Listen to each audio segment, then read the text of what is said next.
Thank you so much. Thank you so much for the invitation too. It's so nice to be back on campus.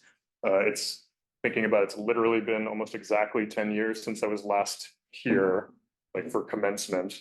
And it's so great to see old friends and new friends. And it's really funny to have people from multiple parts of my life in one room. It feels like an intervention, and I don't know exactly what I did wrong, but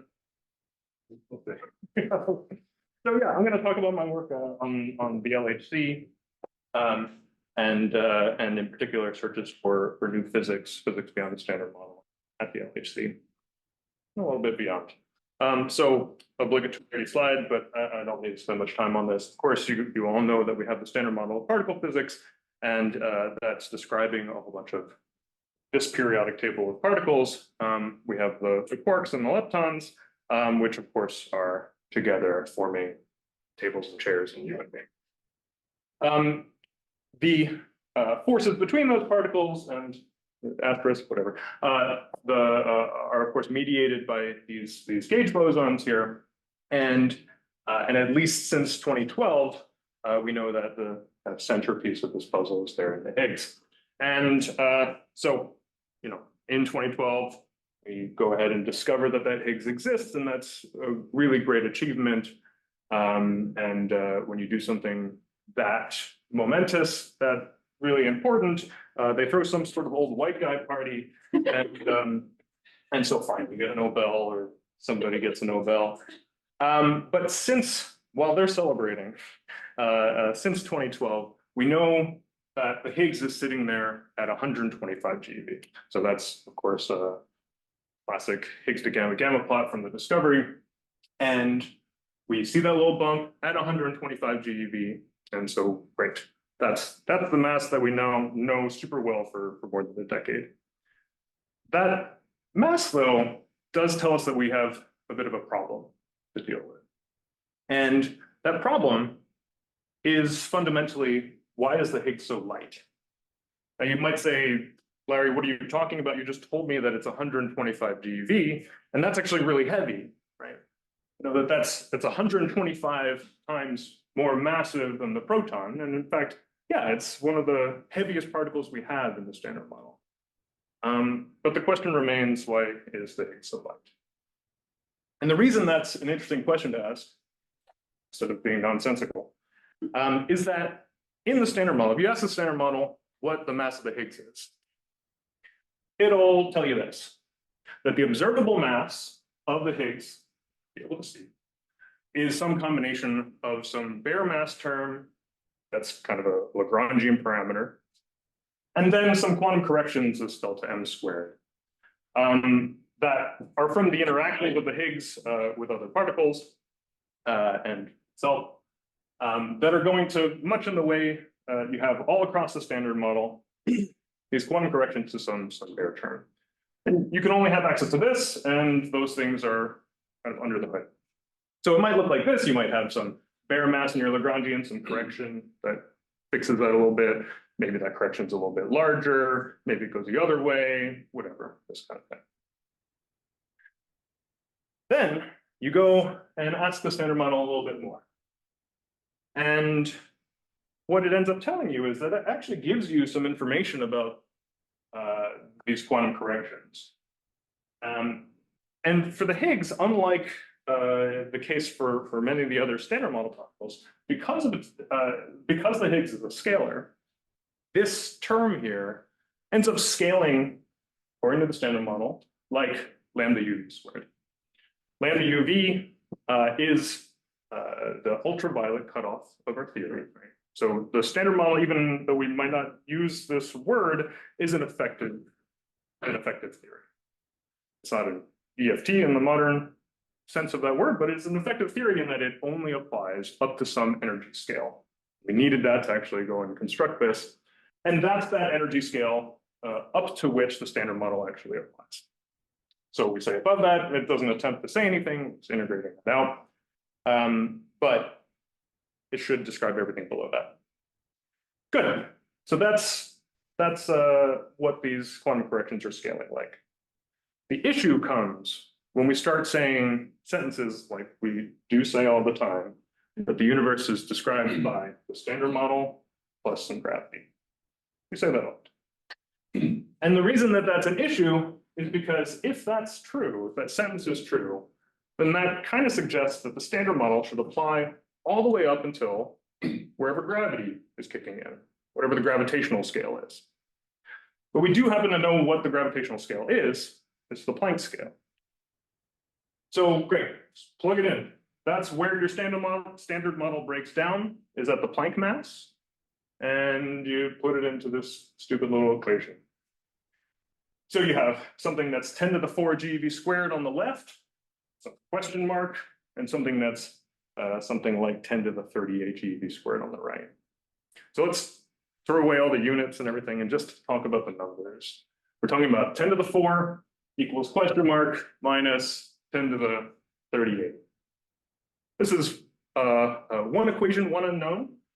So we know how to do that. We just don't like the answer at all. Right? And the reason is the answer is clearly that that question mark also has to be 10 to the 38. And it needs to cancel off 34 decimal places worth of number from whatever number's over on the right to make this work. And the problem is in the standard model, those two numbers don't have anything to do with each other. So we would need some fine tuning of order 1 in 10 to the 34 to have made this happen.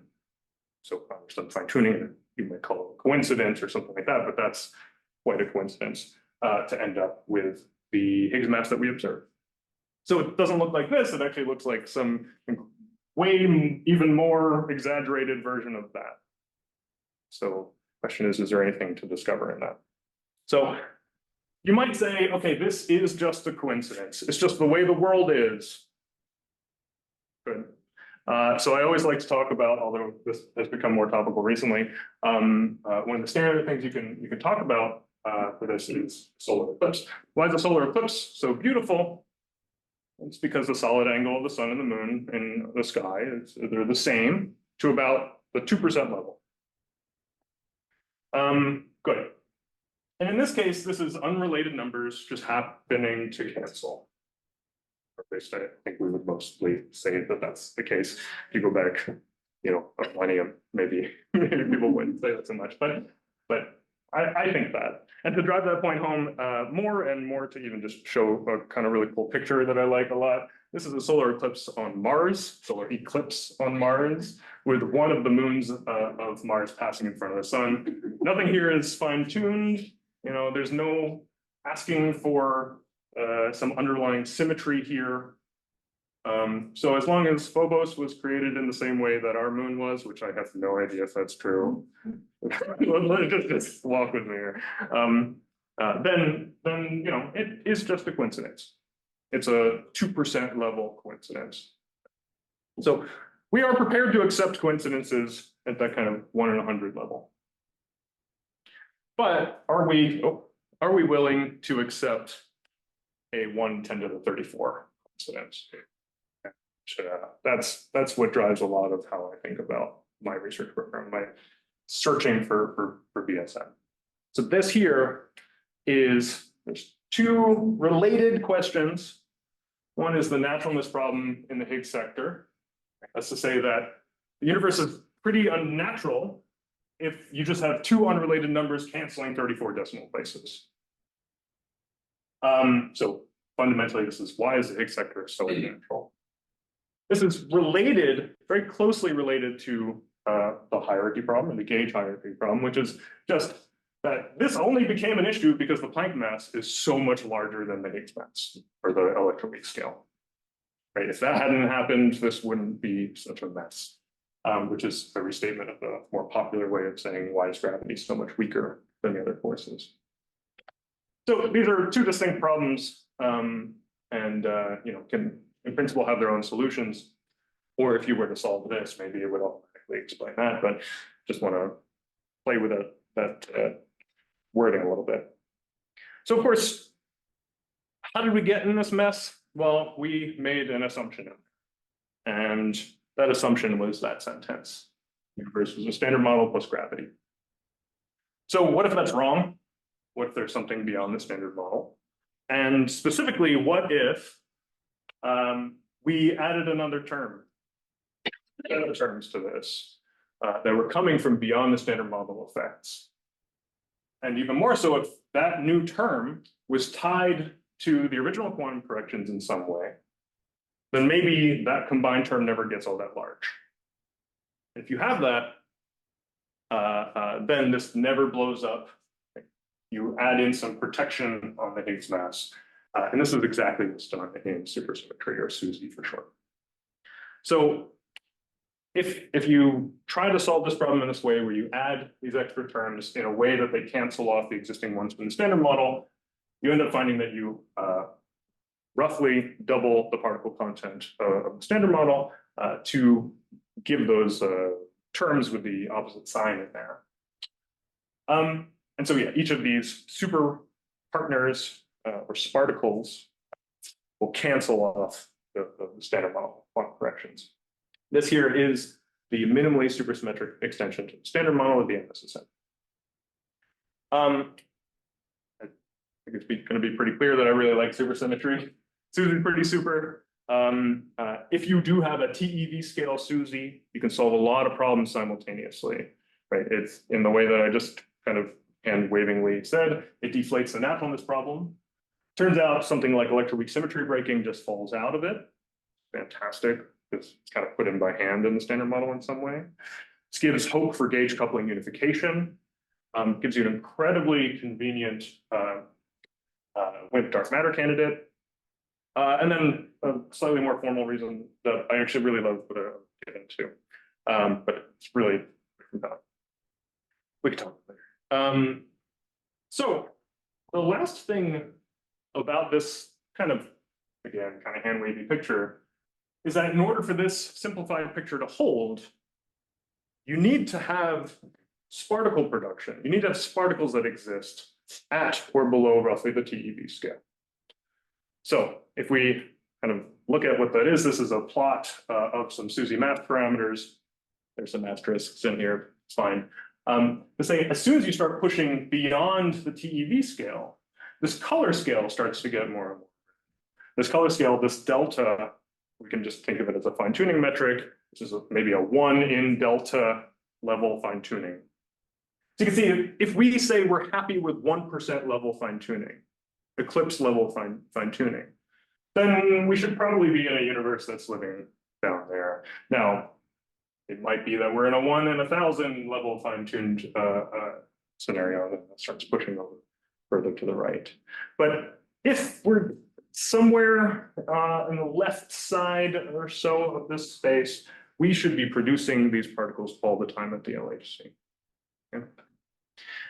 So the LHC, I think everybody knows what the LHC is, but just to kind of situate this in Geneva, but also to make sure we think about some of these numbers a little bit for later. So this is, of course, right outside of downtown Geneva, Switzerland. That's Lake Geneva, 27-kilometer ring that is colliding protons at, let's say, roughly 14 TeV center of mass. The physics that I'm talking about here is mostly done by the ATLAS experiment and the CMS experiment. Of course, I was raised on the ATLAS experiment here. But now I'm on the CMS experiment. So CMS is that guy. It's very large, densely full of custom electronics, custom detectors, to give you a sense of scale. This is about 15 meters in diameter. Remember that this is kind of a cylindrical shape, and then 21 meters long. Now I know what a meter is, and I know what 15 of those should kind of look like, but I still have a hard time visualizing that sometimes. So I always like to find something that has a similar scale so I can kind of think about it. And so, you know, walking here this morning, I could see that with relation to Beinecke, this is, you know, roughly that scale, a little bit larger than that. So whenever you're walking down there, you can look at the Beinecke and think about some rare books, but think about CMS as well.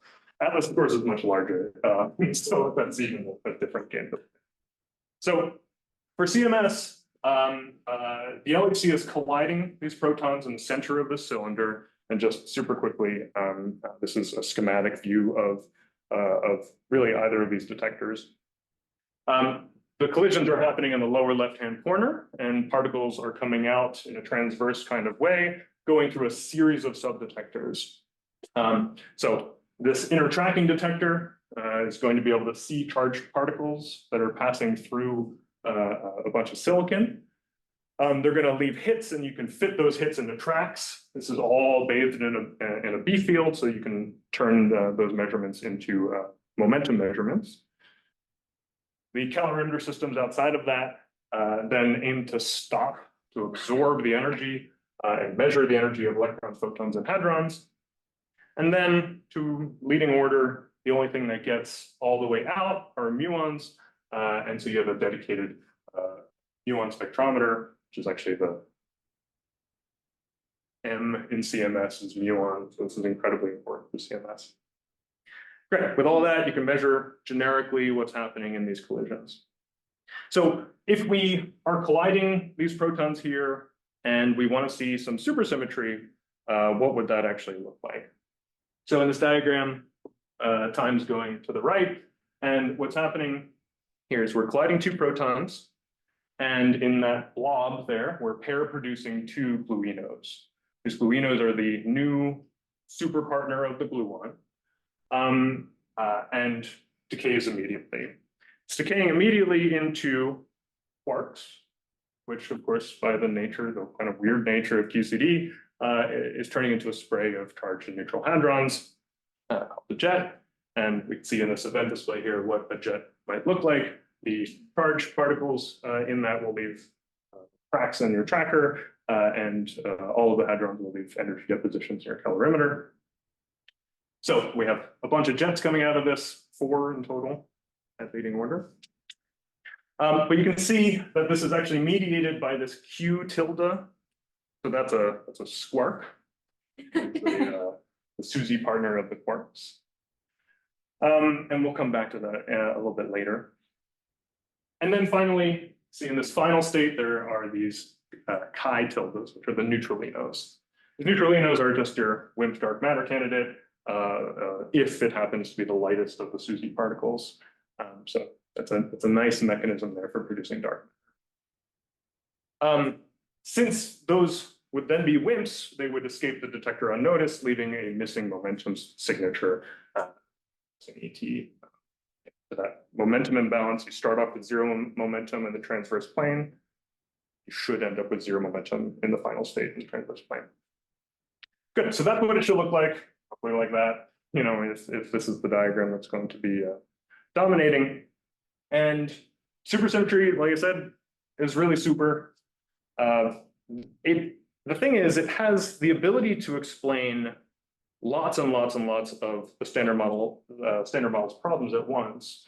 And if I think about it, I mean, it's got a lot of upsides, and I can think of only one downside, and it's that it doesn't seem to exist. That's the problem. So I always like to kind of do a little bit of archaeology on this. And actually back to when I just finished my first year here, so summer of 2010, Atlas put out this pub note, I guess it is, on the prospects for discovering SUSY in the 2010 and 2011 data sets. And in this, it has this plot, which I'll go ahead and simplify a little bit because we don't need to see all the breakdown of the backgrounds there. So this gray region is the background. This is the projected sensitivity to SUSY. And then the markers are that background plus the expected or hoped for signal on top of that. This is this SU4 point. It's not SU4 like a group. It's just SUSY benchmark point number 4. And you can see this is a huge amount of signal that we had hoped for, right? It's right in this bin alone, this goes from 2,000 to 4,000 events. We really thought that the detector would light up in a whole lot of SUSY. And I don't think this is that much of a straw person argument here, because back in those days, we really did optimize analyses for this. We were told, make sure that you're optimizing your searches for SU4 for exactly this point. But this would have really been so obvious. And that's not at all what happened in the end. I think, as you know, all we've done is to set decade plus worth of limits on these particles. And a lot of these are pushing well beyond the 1 TeV level. Each of these rows is a different experimental signature, and the length of the bar is telling you how much has been excluded. This is a plot that is often hated, but a couple of years ago, I worked on trying to make this better, and I hope we did make it a little bit better and trying to be a little more realistic. But yes, so there, we have a lot of results. So we have lots of particles and lots of scenarios excluded up to the TeV scale and beyond. So that's to say, if these particles exist, maybe they're just at mass scales that start to become unnatural, become just a little bit less nice, a little bit less comfortable. So we're starting to push into this more reddish region. So that picture seems to not be so tidy anymore. So the question is, where did we screw up? Right? What did we do wrong here? And here's a large menu of things that I really like thinking about and stuff that I've worked on to try to answer this question. What exactly did we miss? I, of course, am not going to go through all of this at all. I will point out one of my favorite things that started when I was doing my PhD was in the topic of R-parity violation in SUSY, which I again won't talk about. But this is a kind of really interesting, unique opportunity for machine learning. Happy to talk about that more. This requires a dedicated seminar, though, so we're not talking. For the sake of time, I'm going to focus on two of these stories for what might have gone wrong here. So let's start off by talking about long-lived particles. So long-lived particles, I will slip and just call them LLPs for short. We, of course, mean general searches for long-lived BSM particles. So just a reminder that particles in general are going to have a mass m and some width gamma. Some bright Wigner there, right? Some width. And that width is determined by how the particle is going to decay. So a great representation of that is the fact that the total lifetime of that particle is given by 1 over the total width. So that's to say, if you do want to look at a particle that has a large lifetime, you need to look for a particle that has a small width. And particles can get that small width a number of ways. Maybe it's because that width is proportional to a super small coupling. It's right here in this epsilon. That's exactly what's happening in some RPV decays. Maybe there's a small effective coupling, maybe suppressed by some mass scale lambda. Maybe there's a loop suppression, that's what that 2n is doing up there. Or maybe there's just not very much phase space for the decay to happen. And so these are a couple different, essentially quantum mechanisms for, we do have to take back the word quantum. These couple quantum mechanisms for kind of putting off the decay of a particle. And this happens all the time in the Standard Model. This is exactly why the neutron has the weirdly human scale 15-minute lifetime. It's why the muon manages to live as long as it does, which we'll get back to. And you look across the Standard Model, you have many orders of magnitude of lifetime covered by the Standard Model particles, almost entirely because the W is really different. But the thing is, the quantum mechanisms that are causing this in the Standard Model are also present generically in your BSM models. And so that's to say, if the BSM sector is also doing this, then it turns out they can evade a lot of our searching. That's kind of the idea. Why is that so hard? How does it then successfully evade our searches? It's because these experiments, Atlas and CMS, were not designed, it was not a core design principle to look for this kind of new physics. It's kind of displaced things. Everything from the reconstruction algorithms to the geometry itself, to the trigger systems, all of this stuff assumes that stuff is emerging from the interaction. And so as soon as a long-lived particle breaks any one of these things, you now don't have much sensitivity to it. To give you a sense of what that might look like, this is an event display from a couple of years ago that I made for some long-lived particle that's then decaying. This is produced, pair produced in the center there, and then decaying to these electrons, which are clearly not compatible with having come from the primary vertex. So this is exactly the kind of signature we look for, needing reconstruction algorithms that are often very custom because you're not looking for the standard bread and butter stuff. So these long-lived particles, we can often look for them. I like to categorize these, taking a cue from the dark matter world, of course, as LP indirect detection, where the idea is you're looking for that thing to decay, and you're looking for the standard model decay products of the LP somewhere in your detector, somewhere displaced from the origin, or direct detection, where if that thing is carrying some standard model charge, you can look for it directly in the signals of your detector. And so talk about both of these sides a little bit. So I want to return back to this diagram that is canonical SUSY diagram. What happens, so you might notice that that squark there is off shell in this picture. What happens if it's really off shell? What happens if it's highly, highly virtual? Because maybe the squark mass is so much heavier than the gluino mass. So this is an incredibly virtual decay. If that happens, then you are inducing a small effective coupling, I said before, by that mass scale of the squark mass. So if you kind of plug in the numbers, you can easily get to macroscopic lifetimes depending on exactly what these masses are. So it could be that we're producing a whole lot of these gluinos.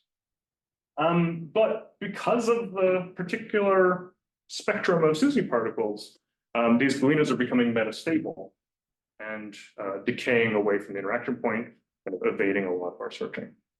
So it's possible. And a weird caveat here is that if that gluino is becoming metastable, the gluino is carrying the same quantum numbers as the gluon. So that's to say it's carrying color and an anti-color. That can't exist just free out that for that long of a time. So that actually has to form a kind of hadronic-like state by pulling in quark and gluon buddies out of the vacuum to form what's called an R-hadron. So if one of these things is flying into the detector and then decays into jets plus that missing transverse energy, missing ET, then you can look for jets that are being produced far away from the origin like this. But you can try to reconstruct those displaced vertices, and that's exactly the kind of stuff that we do. This then requires very custom dedicated reconstruction algorithms on the tracking side, on the vertexing side. This is a lot of technical work that has to go into this because none of this is covered by the standard algorithms. You can fully escapes. You can use MET to search for it. Absolutely can. Well, we'll get to that in a second. It's a fantastic point. You can absolutely look for it. But then you're talking about lifetimes that are really quite large. And it might be the case, but if those lifetimes happen to be smaller, we'll see this on the plot. Yeah. So if they decay, if they like to decay within the tracking volume, for example, you might want to look within the tracking volume for this spectacular event. Because if that thing happens, the standard model doesn't do that. So you would have a really striking signature. So this plot up here on the right is well, okay, let me actually just first start by saying there is no standard model background for this. You just have really complicated instrumental backgrounds to this. For example, what happens if you have a particle produced in the collision that goes and hits your material in your detector, in your tracker, and then forms some secondary vertex because of some interaction there? So in order to do this kind of search, you have to build a really detailed material map. You have to know exactly where your material is so you can veto those regions. So that plot up there is part of building that map. This is, you can clearly see where all the detector material is, where the dense detector material is in that. And I just want to zoom in. This is stuff that is not captured in the Monte Carlo. This is not in the simulation. This is a level of detail way beyond that. This is from data, and you can see here that's the first and second layer of the Atlas pixel system. And those circles there are cooling pipes, right? So you really need to know every little detail about what's going on because your background is living in the walls of those cooling pipes, right? That's a scary way of putting it. So just to look at this plot a little bit more, one thing I really love about this plot is you can see this is the kind of concentric rings of Atlas in a kind of transverse view, the XY plane.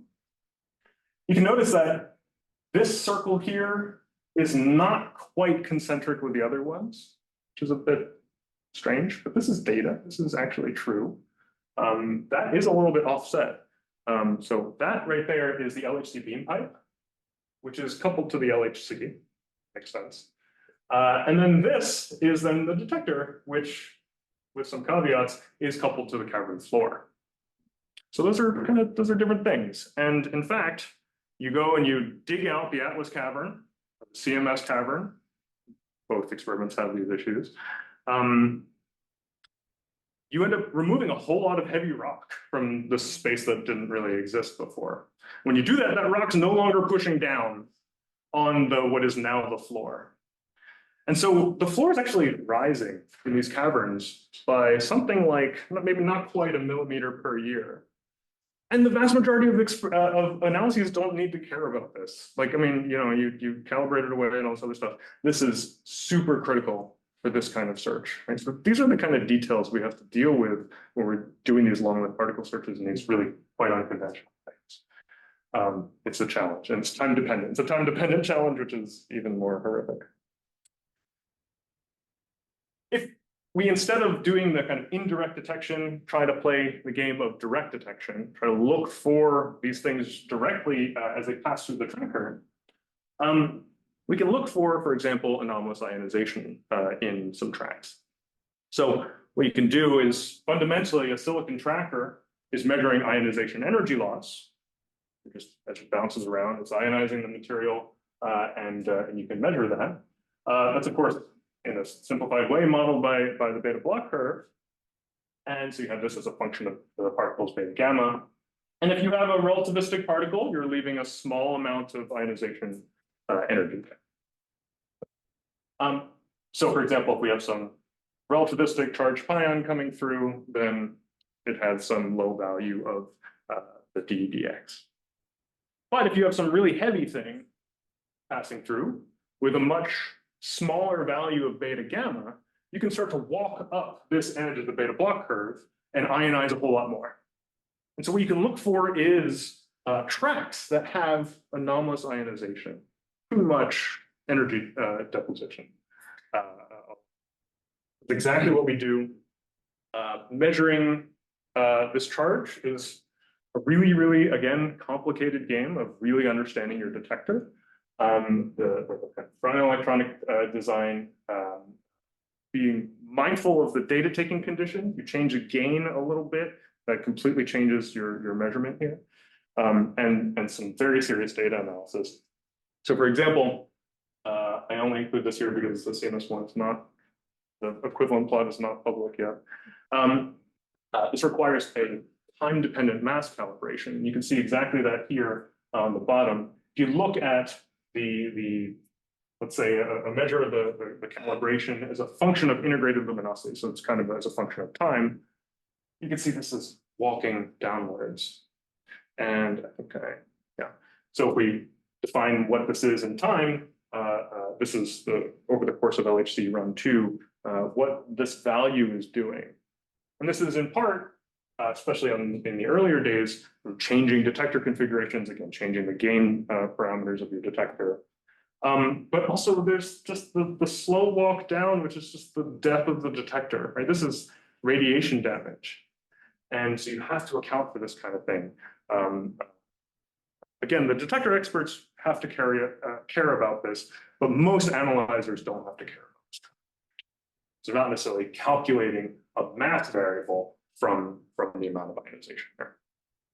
So the reason I kind of bring up, especially this atlas analysis here, is that last year, maybe a year and a half ago, but the kind of culmination of work that was starting back when I was on Atlas and leading this group, but then I ran away, is this search here, which again, I'll simplify. That's the expected background. And you can see the data markers, those circles, are, in fine agreement at low mass, at low values of this thing. But there's quite a bit of an excess as you go further out. Now, the question is, we need to understand exactly how much of an excess this is. At high mass, this is 7 events observed with a pretty small background expected. So this is exactly the kind of thing that we're looking for.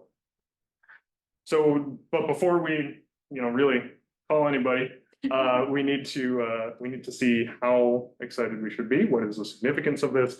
The significance is a 3.6 sigma local, a 3.3 sigma global, which, is something to follow up on. Maybe we just put it that way. And that's because, 3.6 sigma is a whole lot less than 5. Something like you need an independent 4 sigma excess or something like that to make that a 5 sigma. So it's time to get more stats. And it turns out we have a competing experiment across the ring that I have access to the data for. And so we have a similar data set size on CMS now to do the same analysis. And I didn't have so much time to update these slides since then. So there's, I think, some more in the backup, but new from just a couple weeks ago is the CMS response, where we then see perfect agreement with the background. So that's a little disappointing, but that's fine. Nature is what nature is. So, this is a slightly different kind of search and using especially a slightly different triggering scheme. So, so there's still, you can kind of, if you really want to believe you can, but it becomes significantly harder to account for all of this. Yeah. You guys lost 40 inverse femtobarns, Larry. Where did they go? Is that your trigger, or do we not want to talk about that? It's been so nice showing all these atlas. I don't want to talk about it, but no, yeah, the calibration that is needed for this level of stuff was a bit worked in this first 40. So that yeah, we didn't feel like we had enough of an understanding of those 40. That said, there was a lot of work, and I think this is in the backup, but for this analysis, for this excess, there's something weird about it where most of the events had muons in them. And a lot of them even had 2 muons in them. So, it's going to tell you a lot about either what the background is or what the signal is or whatever. But it's going to tell you a lot of information. So we ended up actually doing a muon-based trigger on this for some interesting political reasons.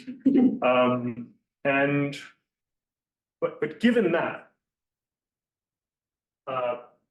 if this were signal that was muon-like, then we really should have seen it. So there's a little bit of a leap in there. There's quite a bit of hubbub about this, where in the timing measurements for these things, they were consistent with a beta of 1. So these seem to be traveling at the speed of light. Whereas the ionization measurement seems to be saying that it's traveling significantly below the speed of light. That's the whole point of the going to the left on this beta block curve. So there were some explanations for why that might be. Some boosted super heavy particle that's producing these things. So we even target that specifically. And we roll that out by something like an order of magnitude. So we have some more information, let's say. Yeah. Is that going into the reason why the PT track thresholds are significantly different between Atlas and Yeah, I would call that more of an analysis design choice. This I should have put the reference on here. This search, we just put it out. It has two separate channels in it. One that is this kind of just focusing on high ionization and trying to be really kind of inclusive in this by just cutting on PT. And if you have something that heavy, it's kind of a key, so it's fine. There's another analysis which is much more like the Atlas analysis in terms of doing a mass peak reconstruction. So I'm more inclusive of this. Sorry to jump in on the question train. What's your ADA coverage for CMN? So that's a good question. We ended up restricting the ADA to 1, to absolute value less than 1. Part of the reason is that, so CMS should be way better at this because CMS has a whole lot more silicon for these runs. And so we have a lot more ionization measurements to play with and to reject background with, and this kind of thing. That said, controlling all of that is really hard. So if we restrict ourselves to just the barrel, we only need to think about how to, we don't have to think about the transition region where you have some end cap, some barrel, different angles in there, this kind of thing. Yeah, so this is, yeah. Great. Good. So those are two examples of how we can go about looking for these long-lived particles, and in this case, these long-lived gluino or hadron objects. And so this plot here, what I really love, it is an Atlas plot. It helped make it, so it's still fine. You can see on the x-axis there, the lifetime of the particle, the mean proper lifetime, and then also multiplied by c. And what you can see here is a bunch of different analyses setting limits in this space. So the y-axis is the limit on the gluino mass, so we exclude everything below these curves. So that displaced vertex search I mentioned is incredibly powerful, setting really, really tight mass limits for this kind of, whatever it is, 0.1 nanosecond kind of regime. The direct detection side of things, where you want the particle to pass through most, if not all, of your tracker, is therefore more sensitive as you go to larger lifetimes. It's exactly what this kind of orange and also the green is. Indeed, you can, okay, so this particular model is kind of interesting because if the thing decays very soon, very quickly, let's say after whatever, 1/100th of a nanosecond on average, then you're just going to have a prompt signature, something that is pretty close to a prompt signature. So you can just use the standard prompt SUSY program search to set those levels as well. And that will help ensure that you don't have some gap here, some gap in coverage. So you can see, as long as you build, and this was some work that we had to do, as long as you build your prompt searches such that they don't just kill off these long-lived particle signatures, you can retain that sensitivity to pretty large lifetimes, looking for these kind of traditional missing key signatures. To Paul's point earlier, if the gluino is living so long that it's actually escaping the detector before decaying, well, for that, we have no momentum scale here. So this is just pair production of a heavy thing. And so then you're relying on simple monojet type signatures, as opposed to the traditional SUSY-like signatures, but on that side. The monojet signatures are great, but they don't end up being able to probe to this kind of 2 TeV mass scale. They really want to have higher production cross sections so that you can lose the hit of some part radiation jet beginning. So, great.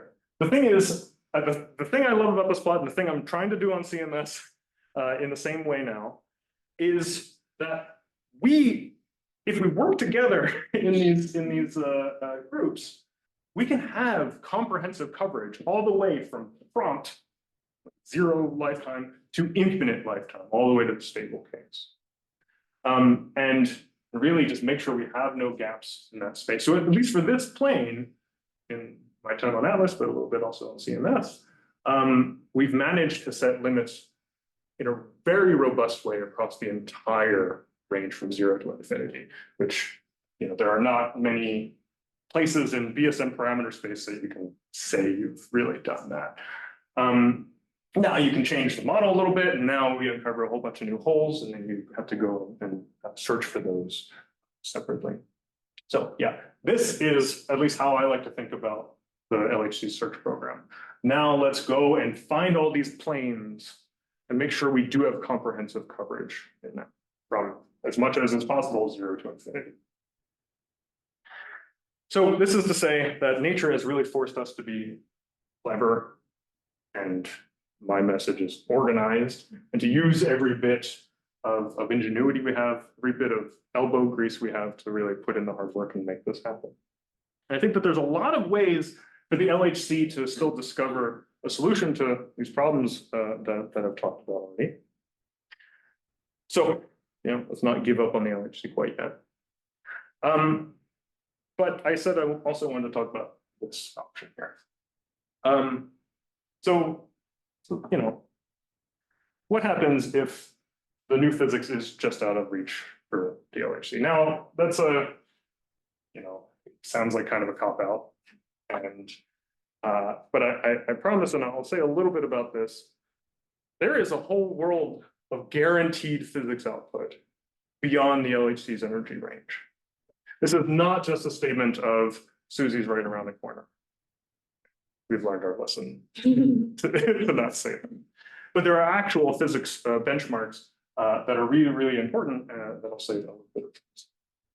Actually, so just to remind you, the LHC is colliding protons at 1314 TeV. But since the proton is a composite object, the actual interaction scales are something like, very roughly, something like a TeV. So that's to say that the next big jump in interaction scale energy will be to the 10 TeV scale. 10 TeV, hard scatter scale. And like I said, this does have a lot of guaranteed, very important physics output. So at these energies, we should be able to start to see get some information about electroweak restoration. Right? Instead of that broken symmetry, start to see these things merge into each other.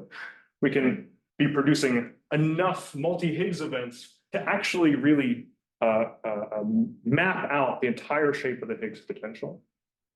Incredibly important. Again, I have a bunch of backup slides on that. I don't have that much time. And then for me, one of the biggest things is actual sensitivity to the WIMP dark matter thermal relics. Now, people get kind of bored thinking about WIMP dark matter. It's not because WIMPs are not interesting. It's just because there's maybe not that much new in theory to figure out about them. But if you just sit down and say, okay, I know it has to be weakly interacting. I'm going to write down some representation of some electroweak multiplet that I'm going to add to my theory. And then you say, make it have the right relic density. If you do that, then it's suddenly out of reach of the LHC. It's now at the 1 to 2 TeV scale. And if you look at the relevant limits from the LHC, they're down at like 1 to 200 GeV. So really, really far away from our sensitivity there. And from direct detection, it's well below the neutrino floor. So this is something that is really important. It's the simplest WIMP dark matter model you can possibly write down, or this class of models are. And we have no sensitivity to it. So any of this talk about WIMPs being dead is really, really overblown. So how do we do this? How do we get to this 10 TeV scale? So the LHC is enormous. Like I said, it's 27 kilometers around. And when you're starting to talk about future colliders, a lot of times the temptation is to go big. And indeed, for example, 90 kilometers big. This is the future circular collider proposal for an EE and then hopefully a PP collider around the Geneva area in the FCC EE and the FCC HH. This is CERN's plan A. Now, 90 kilometers is a lot. It's a lot of kilometers. But there is a long history of proposals that are even bigger. Oh, spoiled that a little bit too much. Even bigger, even more romantic than a 90-kilometer tunnel. So Fermi himself in 1954, in a kind of tongue-in-cheek way, said, let's build something around the Earth in low Earth orbit. I have some words about that, but it's fine. It was tongue-in-cheek. What was not tongue-in-cheek was this proposal, so we can, fine, to throw something on the moon. But yeah, these are little pipe dreams. This is not. But in their defense, this is often our natural instinct when we start to think about the future of this. How do we make this bigger, right? For me, I'm not so interested in going big. I am more interested in going home. And so, for example, Fermilab, right outside of Chicago, of course, has a long history of doing this kind of particle physics. And there's a bunch of land. It's kind of interesting. So the question is, what would we need to do to bring this energy frontier program back to US soil and do this here? Because I'll just remind you that for whatever reason, fermions like to be found in the US and bosons like to be found in Europe. God knows why. But that's to say that that dark matter that's a fermion is just waiting for us to go figure out how to find it. So in the campus of Fermilab, I'm going to focus on how to reach to the 10 TeV scale with the electron's heavier cousin, the muon. So muons are, of course, fundamental. So that's to say that if you were able to build, say, a 10 TeV muon collider, that would have energy reach that's maybe roughly comparable in some wavy way, at least in hard scatter energy, to that of a 100 TeV PP collider. And then, since the muon is so much more massive than the electron, you have really low synchrotron radiation. So you have a factor of 200 or so in the mass. The synchrotron radiation goes as mass to the fourth. So this is a huge reduction of synchrotron radiation, which means you can get to way higher energies in principle with a muon collider before hitting that synchrotron limit. And so you could fit a 16-kilometer circular ring on the Fermilab campus as part of this complex. And there are conceptual designs for how to do this. This is a silly little rendering I made that should show up in Physics Today any day now. And the point is that there is a growing community of particle physicists, of accelerator folks, of detector folks, working on this, very excited to work on this, because there are unique challenges here that are a whole lot of fun. So this is really a fun machine to work on. Of course, this was, I think, pretty strongly endorsed by P5, and that is great news. And in some way, this is a priority. So just to say real quickly, muon beams, of course, unlike proton beams or electron beams, these muons are going to decay. And so this is going to give all sorts of accelerator and experimental challenges. The mean proper lifetime is about 2 microseconds, and that's not very long to do all this stuff. But of course, just like we learned in, I'm teaching special relativity right now, I just finished. So just like we do for the cosmics, we get around that by dilating time and making them highly relativistic. So we can boost them. We're talking about gamma factors of over 10,000. That buys us a whole lot of time in the lab frame. So that delays that decay, and that buys us just enough time to produce, we hope, to produce cool, which is to say, reduce the phase space volume of the beam, accelerate to these high energies, and then collide these bunches. But there will still be decays. There will, of course, still be decays. And when they do decay, if you have a 5 TeV muon beam, that's going to be decaying to 2 neutrinos and an electron, and that electron's then therefore a TeV scale electron. And that's just going to be flying around. And you can see this here in this, in, I think, Flukas simulation.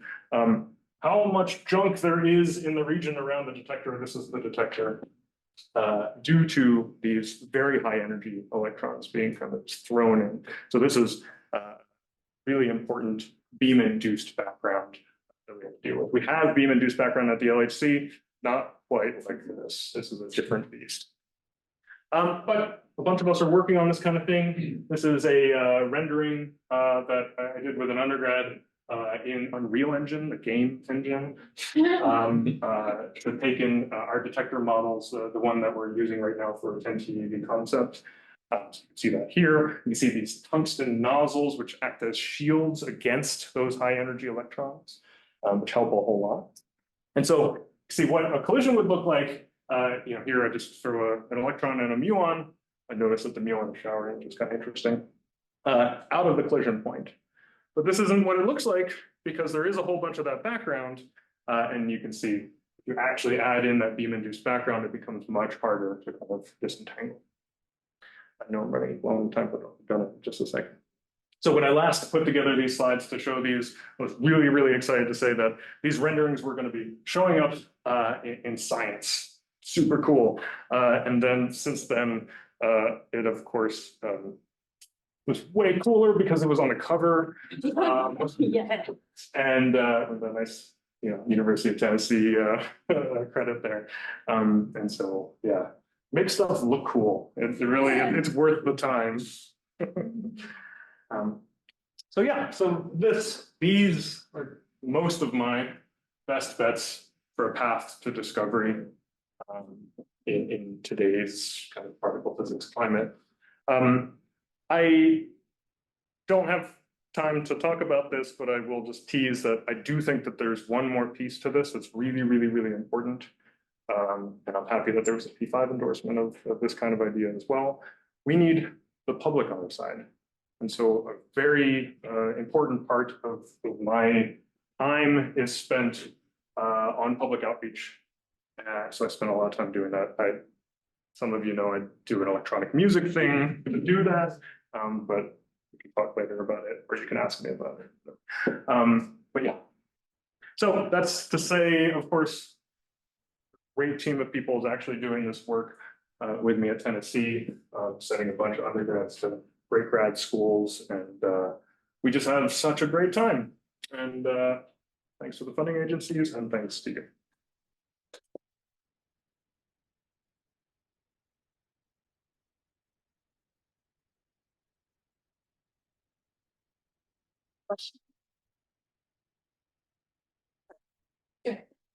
For your list of different paths to discovery, how much of that is stuff that could be, we design a whole new analysis framework, we can look at our old data, and how much of that is we need to update our detector and revamp the whole thing? Good question.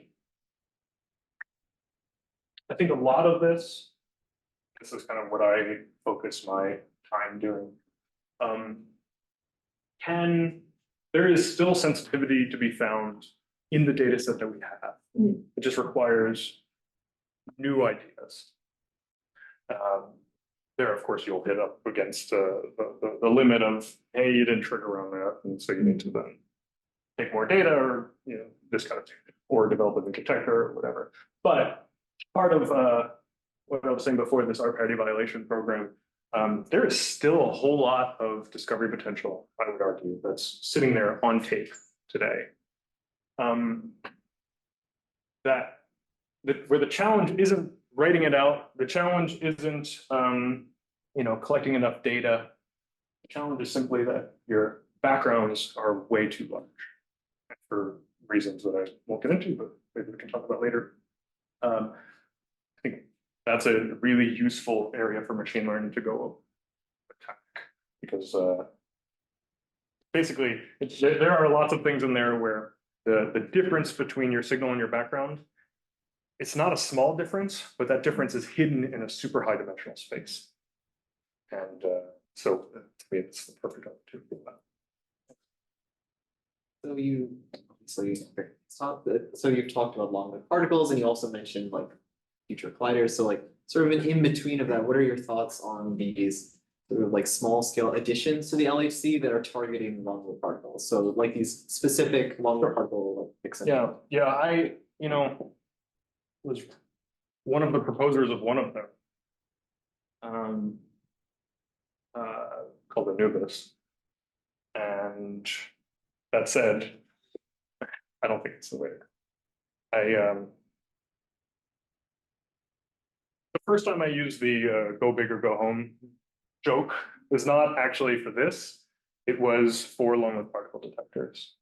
And the thing is, no matter what you do, no matter how weird your signal is, a lifetime is still an exponential in the rest frame.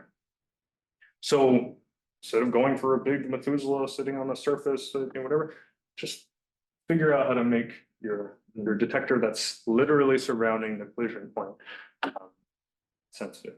That's generally my take on it. There are, of course, caveats to this, and there are unique things that, but I'm not sure it's worth the money to do one of those cheap ones. Smaller scale ones that are cheaper, yeah, do Codex B. Absolutely.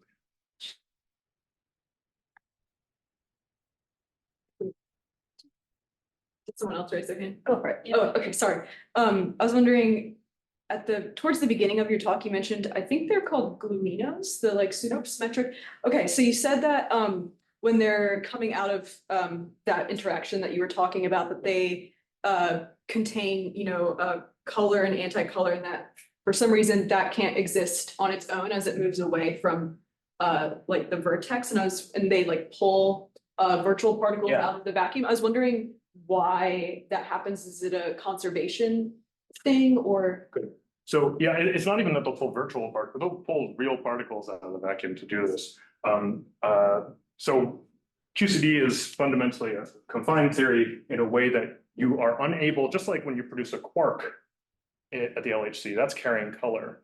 That doesn't exist as a quark by the time you can actually go and observe it. There's a hadronization time scale, which is to say energy or time scale beyond which it is energetically favorable to pick up other stuff out of the vacuum to create a color state, like color neutral state, and or net color neutral state. So anything that you can actually see in your detector will be a color neutral state. That is also true for these gluinos if they end up getting lifetime. But anything that carries color, these quarks, gluons, squarks, gluinos, whatever you want, can't exist for more than a very little small amount of time without picking up buddies. Okay, didn't know that. Cool, thank you. Yes, so I have a couple of questions. I can ask you at dinner. There's somebody on the online that has a question, so I would prioritize that. Yeah. Okay, hi. Thanks for the nice talk. I wanted to ask a question, I guess it's a follow-up on the triggers that are used for the displaced vertex signals. So I think you mentioned that you used muons in CMS, but you also contrasted this to Atlas. So what sort of triggers did you use in Atlas for this? Yeah, so just to say, this is not the displaced vertex side, right? This is the direct detection side of things. Oh, okay. But both sides have kind of a rich world of different triggering strategies. So yeah, in this case, on the CMS side, we've decided for this first round to go with a muon triggered sample. But the excess over here on the Atlas side was found with a missing ET triggered sample. Yeah. But it just so happened that a bunch of them had muons, so if that were signaled, you should be able to see with the muon trigger, ideally. But that said, there are on both sides versions of these experiments that use many other triggers. Let's put it that way. Yeah. So in fact, that's exactly what we're working on right now is on the CMS side, to follow up with a net triggered. Okay, thanks. Let's wrap it up here and thank the speaker again.